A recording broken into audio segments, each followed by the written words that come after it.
Hi, this is Ravi here, and today I'm going to present you one of the games of Sicilian Velimoric Attack once more.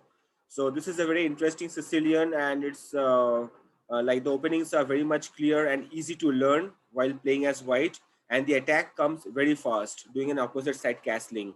So the reason for showing you this game is that I can show you like how Sicilian Velimoric can be a very effective weapon against the black players if they are going to play Sicilian Nidrov or Sicilian Scheveningen or like a kind of similar structure there. So if you see, I have turned on the engine for Stockfish, and if you can evaluate the moves as well. And if you see the screen, I am 2201, and my opponent is also like 2126. So definitely, this game is surely be an interesting one to watch. So here we go.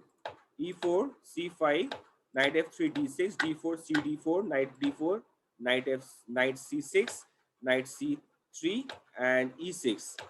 So I give bishop C4. So this is the Sicilian variation of Sicilian, and knight F6, and I played bishop to E3. Okay, bishop to E7, queen to E2. Okay, queen to E2 specifies that this is the Sicilian Velimoric attack.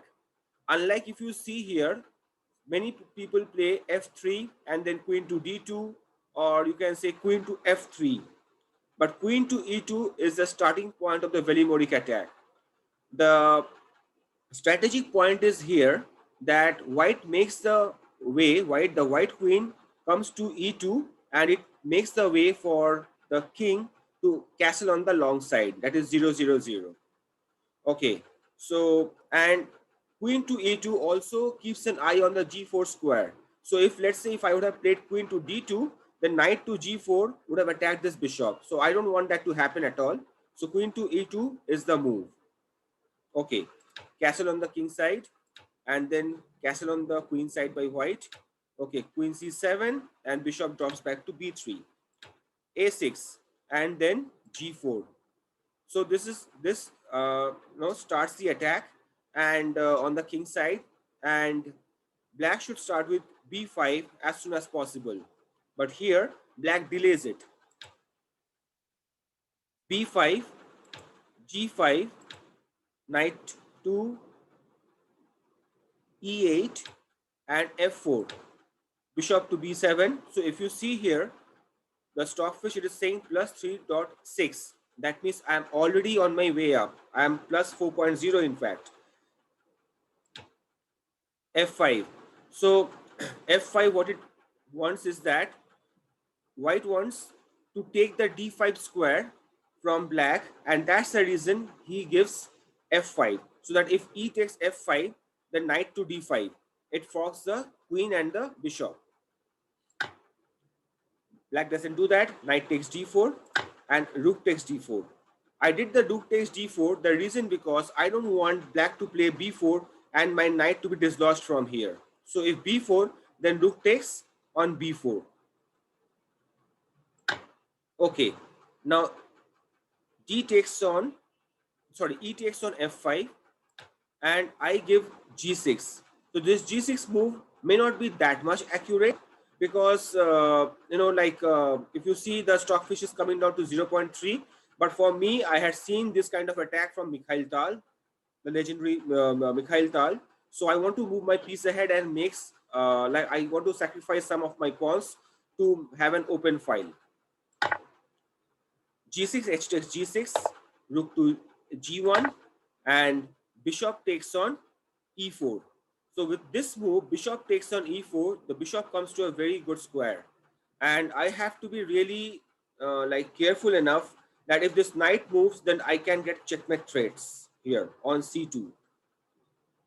But I take it with the rook. The only reason is because I want my knight to come on the d5.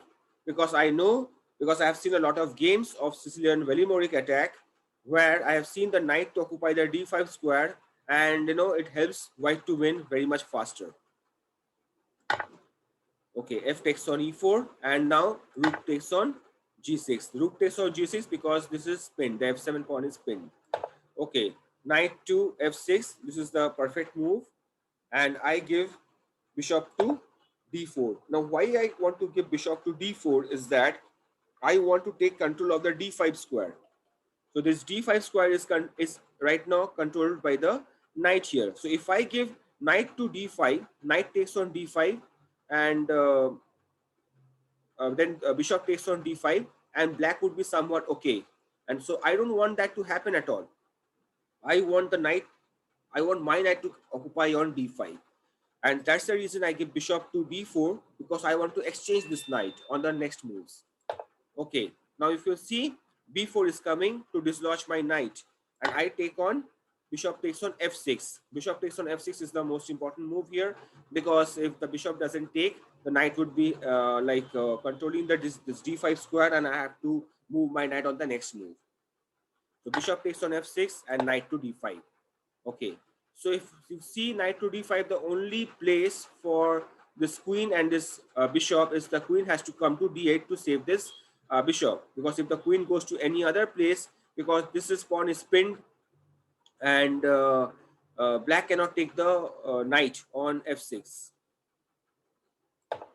Queen to d8, knight takes, queen has to take, rook takes on queen, and pawn takes rook, and queen to g4 check, king to h8, and the rest of the game is kind of like you can say it's a small technical way how you just win in chess. So there's nothing more to explain. Very easy end game. Nothing to explain here.